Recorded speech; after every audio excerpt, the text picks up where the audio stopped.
누가복음 23장 끝의 말씀으로 숨질 때까지 성실한 의인이라는 제목으로 말씀을 나누기를 원합니다. 이제 23장, 24장만 남겨놓고 있는데 23장의 말씀 끝에를 보고 24장 다음 주나 다다음 주쯤이면 이제 누가복음은 끝납니다. 그래서 23장의 말씀은 여러 문단으로 쪼개져 있지만 이 문단 모두 사복음서 모두 다루고 있는 본문입니다. 그러니까 이 사복음서, 다시 말하면 예수님의 직접적인 사역에서는 이 가장 중요한 장면이라고도 볼 수 있는 23장의 내용들입니다. 사복음서에서 다룬 이야기도 있고 다루지 않은 이야기도 있지만 23장은 사복음서 모두 다 다뤘다는 것이죠. 그만큼 역사적이고 성경 전체의 언약을 이루는 중요한 장면이 됩니다. 그 장면 속에서 이제 육신적으로는 마지막 생애의 장면이 오늘 44절부터 이렇게 나오는데, 이 장면을 우리가 한번 살피면서 예수님께서 숨지실 때에 우리에게 주신 그 십자가의 의미가 무엇인지를 나누기를 원합니다. 44절을 한번 다시 읽어볼까요? 44절 띄울 수 있나요? 44절? 안 돼요? 그럼 성경책으로 보죠. 같이요. 시작. 때가 제 6시쯤 되어 해가 빛을 입고 온 땅에 어둠이 임하여 제 9시까지 계속하며. 이제 예수님께서 십자가에 매달리신 장면인데 때가 6시쯤 됐다고 설명을 하고 있습니다. 근데 이 6시는 유대 시간의 6시이기 때문에 다른 성경에서는 풀어서 말을 하지만 오늘 현대의 시간으로 본다면 정오의 시간입니다. 그래서 유대 시간은 6시간을 더해야 오늘날의 시간으로 환산되어서 우리가 알 수 있습니다. 그러니까 정오면 가장 해가 밝은 시간입니다. 가장 더울 때이기도 하죠. 그 시간에 가장 밝을 때 어둠이 임했다, 빛을 잃었다라고 말하고 있죠. 그것이 언제까지 계속됩니까? 제 9시, 6시간을 더하면 오후 3시입니다. 그러니까 3시간 동안 해가 빛을 잃고 있었던 것이죠. 그 시간까지도 계속되었다. 이것은 초자연적인 현상이지만 동시에 예수님의 죽음의 의미를 담고 있습니다. 온 세상이 빛을 잃은 슬픔, 예수님께서 우리를 대신하여 죽으신 그 장면 속에서 이 세상이 슬퍼하고 있는 애도의 장면이 나타나는 거죠. 빛을 잃어버리는 겁니다. 자연계에도 이상이 발생되는 거죠. 예수님은 성부 하나님만 세상을 창조하신 것이 아니라 예수 그리스도 또한 성령 하나님까지 이 세상의 창조주이십니다. 이것을 믿으십니까? 중요한 우리의 교리인데, 예수님께서 이 세상의 창조주가 되신 그분께서 육신의 옷을 입고 이 땅 가운데서 죽으셨다라는 것이죠. 그러니까 온 세상이 빛을 잃는 슬픔을 맞이하게 됩니다. 이 창조주가 육신의 죽음을 맞이했다라는 거죠. 이 애도와 동시에 이것은 구약 성경에서 이미 예표한 그 그림과도 같습니다. 이 애굽에서 유대인들이 이제 포로 생활을 하다가 이제 유월절이기도 하죠. 이제 어린 양의 피로 문설주를 바르고 장자 재앙을 피해서 이제 애굽에서 그 다음 날 구출이 되게 됩니다. 그 출애굽한 사건이 예수 그리스도를 통한 우리의 구원을 예표하는 그림이죠. 그래서 아무 죄 없는 어린 양이 죽임을 당해서 그 피를 발려진 가정에는 죽음이 유월 지나간다라는 것이죠. 그래서 그 애굽에서의 죽음, 그때 당시에 피를 바르지 못한, 그러니까 어린 양의 보혈의 은혜를 입지 못한 자들은 장자의 죽음을 면치 못했습니다. 그 가정에서의 장자의 죽음은 대가 끊어졌다는 것을 의미하는데, 가정의 죽음이죠. 그 슬픔이 도래한 어두운 밤중에 일어난 사건이거든요. 그 밤중에 슬픔을 맞이한 그 애굽에서의 그 슬픔, 그것이 바로 오늘 본문에서 예수님이 죽음을 통하여서 모든 빛을 잃은 슬픔의 애도와도 같은 장면입니다. 그 죽음의 슬픔, 예수 그리스도가 우리를 위하여서 육신을 입고 죽으셨다. 죽기 위해 오신 거죠. 그러니까 이 땅 가운데 올 때 죽기 위해 온 사람이 어디 있겠어요? 누구나 생에 애착이 있지 않습니까? 살고 싶어하는 마음. 이 땅에 태어난 누구나 다 그런 거죠. 그래서 나이가 들게 되면 그런 소리, 이제 죽어야지. 살고 싶은 얘기입니다.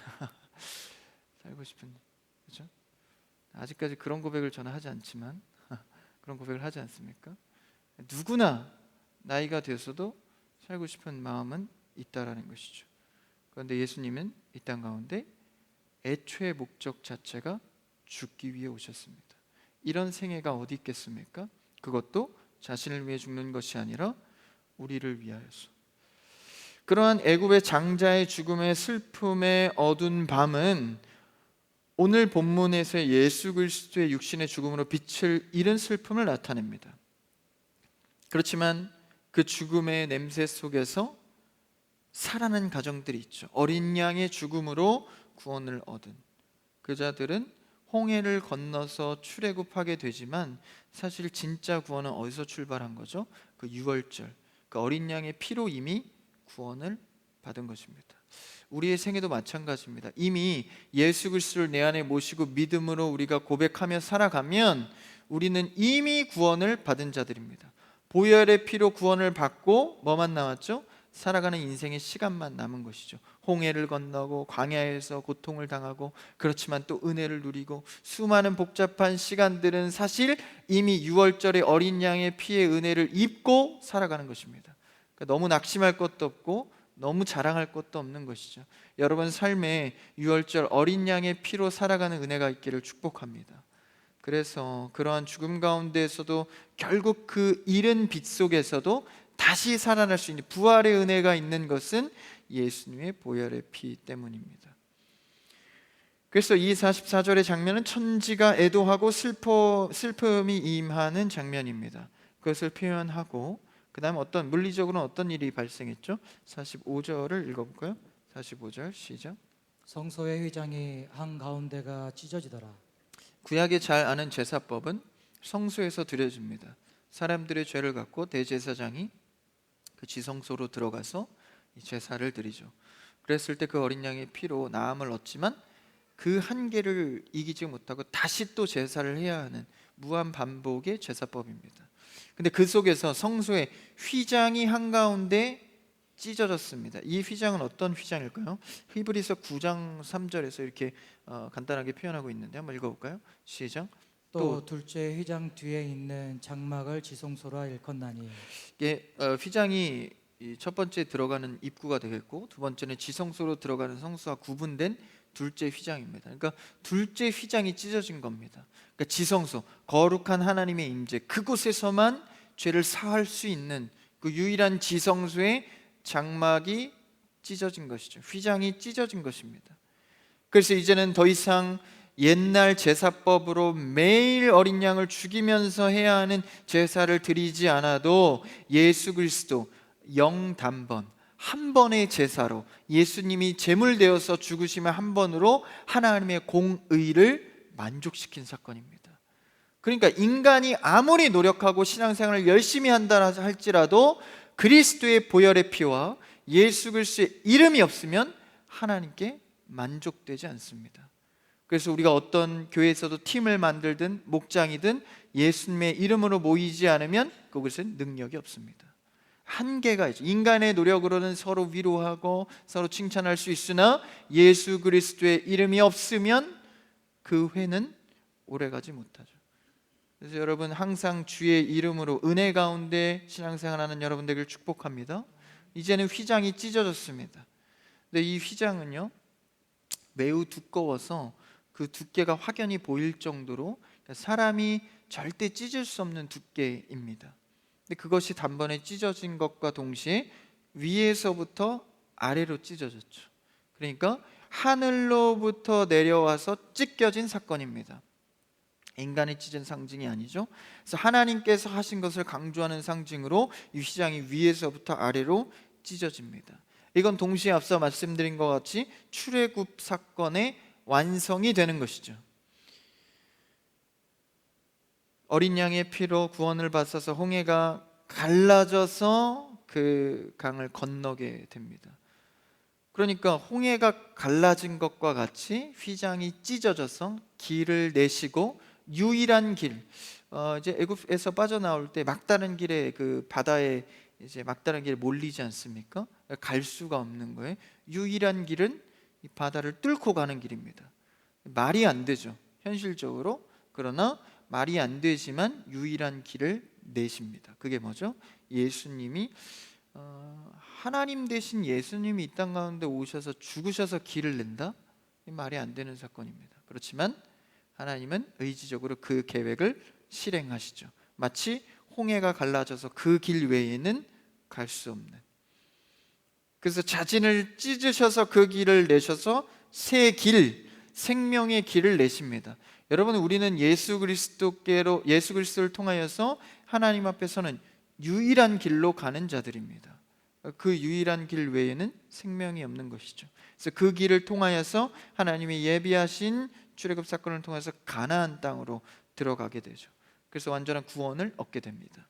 그와 마찬가지로 우리는 예수님이 자신을 찢으셔서, 성소의 휘장을 찢으셔서 우리에게 내신 생명의 길로 나아가게 됩니다.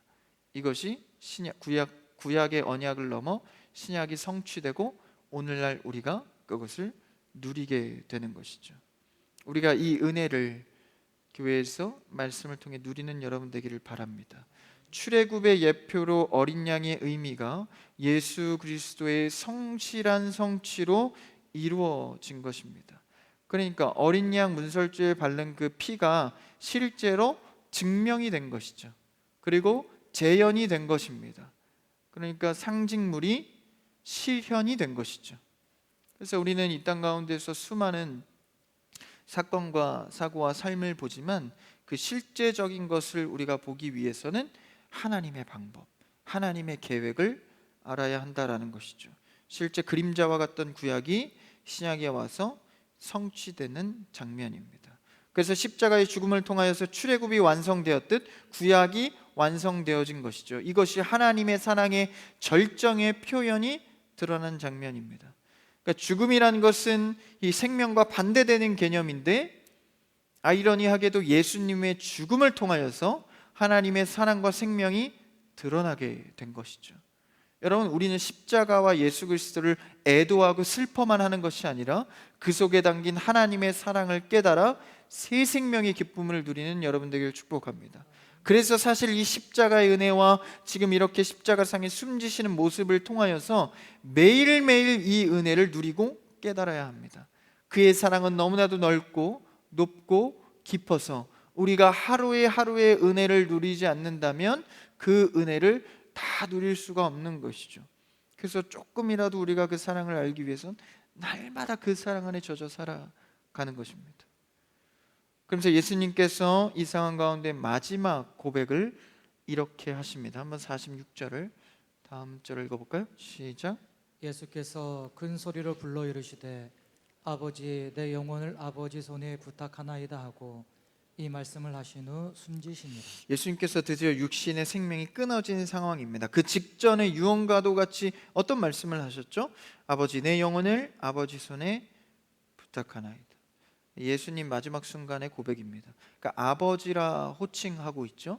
이것은 일찍이 예수님께서 사역하시면서 그 세례 받으실 때 하나님께서 이렇게 말씀하시는데, 누가복음 3장 22절을 한번 읽어볼까요? 같이 시작. 성령이 비둘기 같은 형체로 그의 위에 강림하시더니 하늘로부터 소리가 나기를 너는 내 사랑하는 아들이라 내가 너를 기뻐하노라 하시니라. 세례받고 성령이 임할 때 그때 당시의 장면이 하늘 아버지가 예수님에게 아들이라 호칭하고 있죠. 그래서 성부 하나님께 예수님도 끝 순간에 아버지라 부릅니다. 그래서 자신의 영혼을 아버지 손에 부탁하죠. 자신의 영혼을 말입니다. 이것은 단순히 그냥 감정적으로 아버지 부탁해 이게 아니라 이 장면 역시도 구약의 장면을 성실하게 성취하는 장면입니다. 시편 31편 5절에 다윗의 고백인데, 다윗은 예수 그리스도의 사역을 상징하기도 하죠. 한번 읽어볼까요? 시작. 내가 나의 영을 주의 손에 부탁하나이다. 진리의 하나님 여호와여 나를 속량하셨나이다. 진리의 하나님께서 나를 구원하셨는데 그때에 나의 영을 주의 손에 부탁한다라고 다윗이 고백을 합니다. 나를 속량하셨다라고 말하면서 말이죠. 그러니까 자신의 영을 부탁하고 있어요. 근데 여기에서의 똑같은 문장을 예수님께서 이 아버지 손에 부탁하는 장면을 똑같이 성취하는 겁니다. 뭐를 위해서? 속량을 위해서. 5절에 나온 고백이 오늘 본문에 성취되고 있는 것이죠. 억지로 연결시킨 것이 아니라 문장이 똑같습니다. 그리고 또한 여기서 나의 영을 주의 손에 부탁하나이다 할 때에 이 시제가 있습니다. 이 문법상의 시제는 다윗의 고백은 똑같은 문장인데 미래 시제로 되어 있습니다. 그러니까 자신의 영을 부탁하는 것이 미래적인 시제를 쓰고 있어요. 그런데 46절 오늘 본문에서는 아버지께 영을 부탁한다는 이 문장에서는 현재 시제로 쓰고 있습니다. 그러니까 실제 구약에서는 미래 시제로 쓰지만 시제만 바뀌어서 신약에서 예수님이 이렇게 고백하고 있는 것이죠. 이것은 예수님께서 마지막 십자가 장면이 언약의 성취인 것을 밝히고 있는 것입니다. 여러분, 예수님께서는 끝까지 말씀하시는 끝까지 구약의 성취를 위해서 사역하셨다라는 것이죠. 여러분의 신앙생활의 시작과 끝이 날마다 주의 계획 가운데 실현되기를 축복합니다. 내 생각과 내 공로와 내 하나님의 은혜가 아닌 내 행위로 되는 것이 아니라 끝까지 의지할 것은 하나님께서 이루실 계획을 의지하는 것이죠. 주의 이름을 의지하는 여러분 되기를 축복합니다. 마지막 십자가 장면까지도 숨 끊어지기 직전인데 그때에만이라도 조금 좀 이렇게 감정적인 혹은 개인적인 어떤 얘기를 할 법하지만 성실하게 언약을 성취하는 모습을 봅니다. 목적이 분명한 사람은 굉장히 무섭죠. 그래서 그 목적을 향해 달려가기 위해 모든 삶의 성실을 이뤄내는 것입니다. 여러분, 우리는 신앙생활의 대열에 들어온 오직 유일한 휘장이 찢어서 예수 그리스도께서 생명의 길을 내신 그 길에 들어와 있다면 그 한 길은 목적이 분명합니다. 하나님의 구원을 위하여, 내가 그 구원의 사역을 위하여 살아가는 것이죠. 그렇다면 우리가 닮아야 할 예수 그리스도의 성품은 무엇입니까? 언약을 위하여 달려가는 성실한 사역입니다. 여러분 삶에 영적인 성실한 사역을 이뤄내는 여러분 되기를 축복합니다. 그래서 우리의 신앙은 성실함, 예수 그리스도의 사랑을 닮아 그 언약의 성취를 위해 성실하게 살아오신 그 예수님을 닮아가야 하는 것이죠. 그 속에 하나님의 사랑의 계획과 예수님의 사랑이 담겨 있는 것입니다. 왜 이렇게 성실하려고 해요? 그 목적이 한 영혼을 구원하기 위함입니다.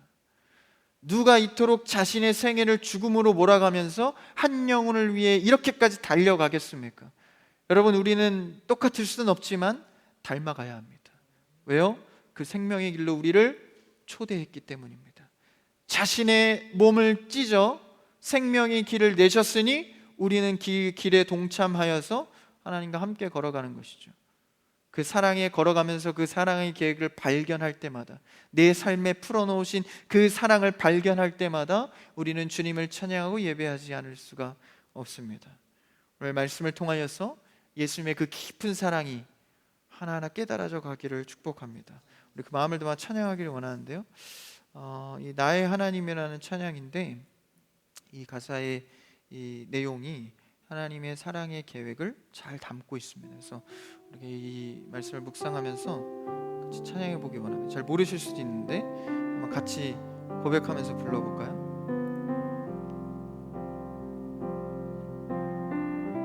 나의 사랑, 나의 사랑, 너는 어여쁘고 참 귀하다. 어느 보석보다 귀하다. 내가 사랑스럽지 않을 때 너를 온전히 사랑하고 너와 함께하려 내가 왔노라.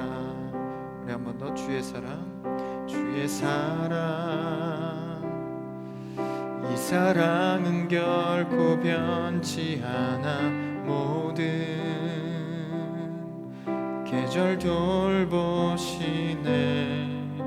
물은 마르고 꽃은 시드나 주의 말씀은 신실해 실수가 없으신 주만 바라라. 주님의 나라와 뜻이 나의 삶 속에 임하시며 주님 알기를 주만 보기를 소망해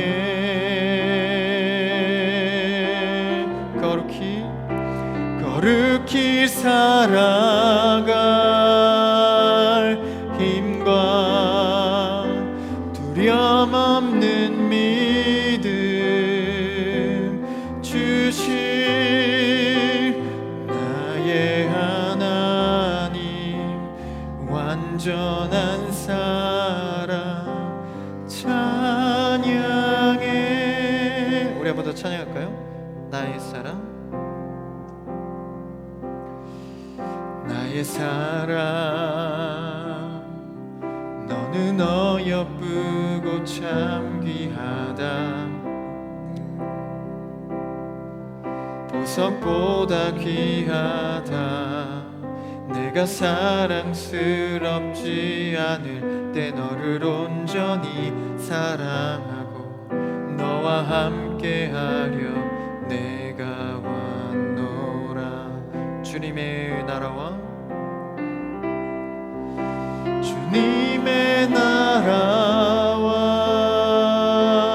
뜻이 나의 삶 속에 임하시며 주님 알기를 주만 보기를 소망해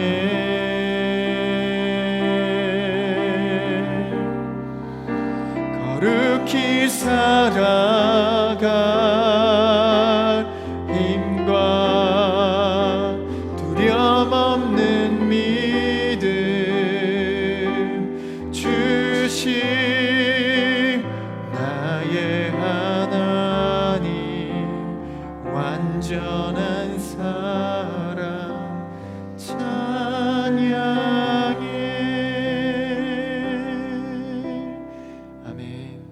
주님의 사랑을 날마다 주님께 찬양합니다.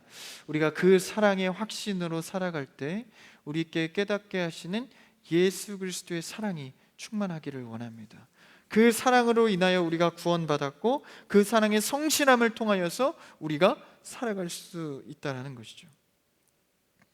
약속하신 구약에서부터 수천 년의 약속을 뚫고 이 땅 가운데 오신 예수 그리스도, 이 예수 그리스도의 언약은요, 완전한 성취가 이루어지려면 다시 오셔야 합니다.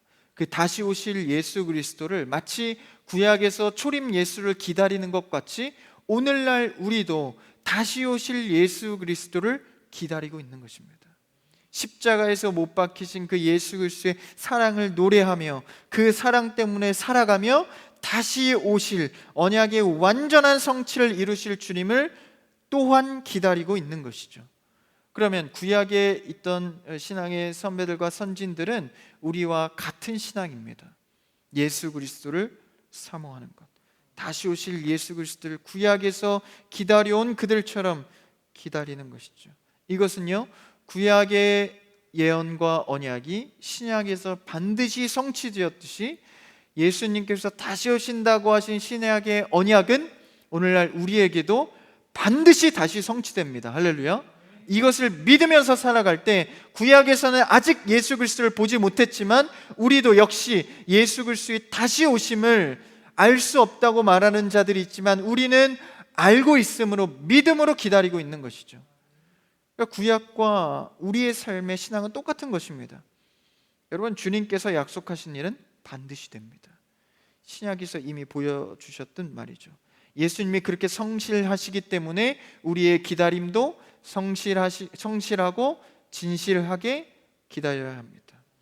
그래서 하나님 앞에 우리는 성실하고 진실하게 오늘을 살아내는 것이죠. 그것이 예수 그리스도를, 다시 오실 예수 그리스도를 기다리는 부활 신앙입니다. 그것이 우리의 신앙인 것이죠. 그 대목을 우리가 상기할 수 있는 것이 그 다음 절입니다. 47절을 한번 읽어볼까요? 47절 시작. 백부장이 그 된 일을 보고 하나님께 영광을 돌려 이르되 이 사람은 정령 의인이었도다 하고, 그 사람은 정령 의인이었다는 것을 죽은 뒤에 백부장의 고백을 통해서 드러납니다. 그러면서 하나님께 영광을 올려드리죠. 그 고백이 뭡니까? 예수 그리스도는 의인이었다. 참된 의인은 무엇일까요? 예수 그리스도에게 표현하는 이 의인의 단어는 명사적인 의인입니다. 예수 그리스도는 이퀄 의인이다 라고 명사적으로 명시를 하는 거죠. 근데 이 의인의 모습을 담기 위한 우리는 그런 참된 의인이 될 수 있나요? 그 예수님과 똑같이 될 수는 없습니다. 성경에서 말하는 예수님을 닮은 의인의 모습은 어떤 모습일까요? 바로 누가복음 앞에서 의인에 대한 설명을 많이 하고 있는데, 누가복음 1장 6절을 읽어볼까요? 시작.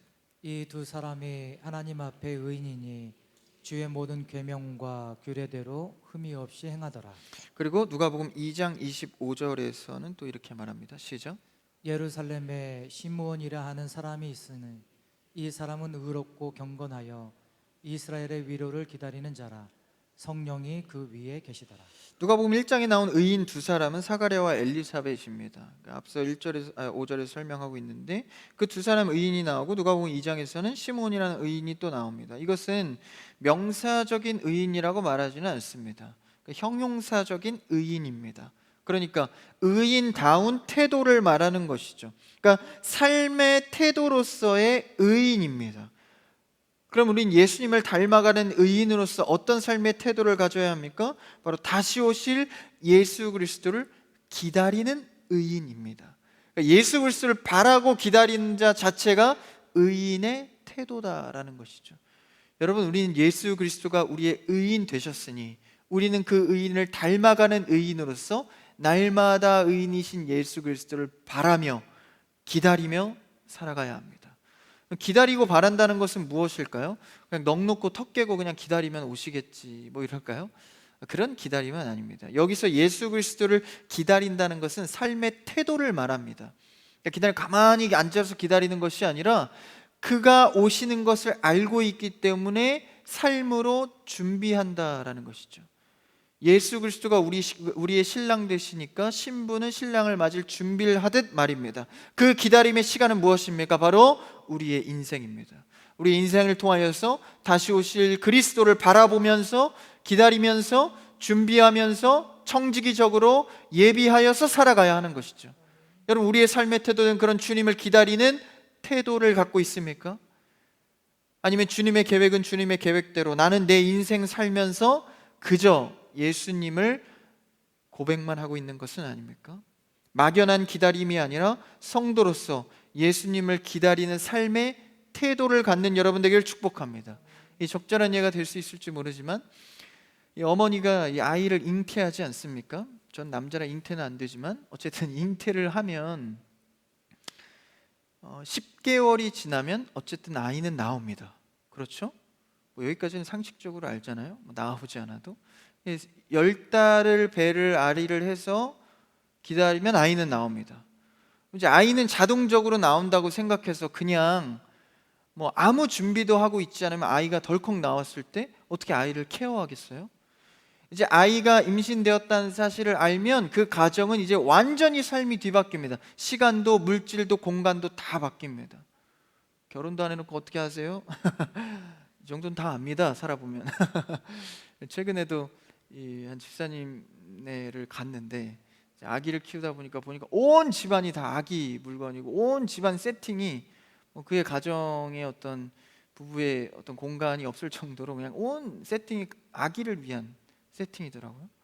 그러니까 아이가 이제 출산을 기다리고 배에 품고 있으면 그때가 반드시 오기 때문에 준비를 할 수밖에 없습니다. 왜? 반드시 태어날 걸 믿고 있기 때문에. 여러분, 예수 그리스도가 다시 오실 것은 우리의 첫 번째 믿음입니다. 할렐루야. 예수님이 우리를 위해 죽으셨고 다시 오실 거란 믿음, 이 믿음이 강할수록 우리의 삶은 준비된 삶으로 살 수밖에 없습니다. 그러다가 때론 내 삶의 폭풍과 어려움과 환난과 기근이 오면 믿음이 약해지니까 하나님의 계획을 생각하는 그 준비가 약해집니다. 예배도 소홀해지고 찬양의 입술도 소홀해지고 기도의 제목도 소홀해져서 불평 불만만 내 입술로 내뱉게 되는 것이죠. 믿음이 강할수록 삶의 태도와 준비는 강해집니다. 여러분, 믿음을 위해서 기도하시고 기다림의 태도를 위해서 기도하십시오. 아이는 반드시 낳듯 예수 그리스도는 반드시 오십니다. 그렇다면 우리의 삶의 물질과 시간과 관계와 가정은 주를 바라야 합니다. 주를 바라는 삶, 주를 기다리는 삶, 주를 소망하는 삶, 여러분의 삶이 되기를 축복합니다. 예수 그리스도의 오심을 위해서 그 초점으로 살아가는 삶, 그것이 바로 우리의 기다림이고 우리의 준비입니다. 그러니까 그를 바라고 살기 때문에 삶에 좀 어려움이 와도 이 초연함으로 대처하는 거예요. 하나님의 계획이 이 가운데 있으리라. 나는 주를 바라는 삶이기 때문에 예수 그리스도의 바람 속에 이 일을 견뎌내리라. 그 속에서는 욕심도 미움도 사라져가는 것이죠. 불평도 불만도 기쁨으로 얼마든지 바꿔낼 수 있습니다. 왜요? 우리는 주를 바라며 주의 계획을 사모하기 때문입니다. 예수님의 십자가상에서 끝까지 주의 계획을 사모하여 성실하게 십자가 사역을 끝내셨습니다. 우리도 다시 오실 예수님을 기다리면서 그를 위하여서 초점된 삶, 예수 그리스도를 날마다 염두하는 삶 되기를 축복합니다. 그래서 이 시간을 내는 기도도 있지만 급작스러운 기도도 많이 하십시오. 무슨 일이 덜컥하면 주여, 주님, 제가 지금 어떻게 해야 될까요? 늘 날마다 예수 그리스도를 염두하는 삶을 살아가는 것이죠. 저는 때로는요, 뭐 이렇게 사역자니까 좀 멋진 척도 하는데 대화하다 보면 저도 모르는 게 많거든요. 자꾸 질문을 해요. 모르잖아요. 이제 어떤 삶에 이런 문제가 있는데 어떻게 하면 더 신앙적일까요, 전사님? 모르거든요, 잘. 이게 경륜도 없고 뭐 이제 지식도 없어서 이거 어떻게 대답을 해야 될지 바로 기도를 해요. 상대를 쳐다보면서 약간 이렇게 넋이 나가 보일 수도 있는데 쳐다보면서 기도를 하는 거예요. 주님, 도와주세요. 어떤 말을 해야 저자가 세워지고 넘어지지 않을까요? 주님 주시는 성령이 말하게 하심을 따라 말하는 거죠. 그러니까 우리가 하나님께 날마다 예수 그리스도를 염두하면서 살아가는 것이죠. 주님, 어떻게 해야 될까요? 지금 이 작은 문제지만 내 마음대로 해결하게 되기를 원치 않습니다. 왜냐? 나는 예수 그리스도의 다시 오심을 바라며 사는 사람이니까. 주님, 내가 어떻게 해야겠습니까? 말 한마디도, 한 행동 하나도, 누구를 섬기는 일도 주께 묻는 여러분들에게 축복합니다. 반드시 하나님이 이끌어 가신다라는 것이죠. 오늘 말씀을 정리합니다. 성도는 그분을 위해, 그분이 오실 것을 기다리며 살아가는 자들입니다. 하나님의 계획을 믿고 철저하게 따르는 삶, 그것은 예수 그리스도를 염두하는 삶입니다. 예수님이 그러했고 그렇게 의인의 삶을 살아내셨고 우리를 그 찢어내신 성소로 초대하고 계십니다. 우리는 그 초대 위에 섰으니 날마다 예수 그리스도를 기다리는 성실한 태도로 삶을 살아가는 여러분이 되기를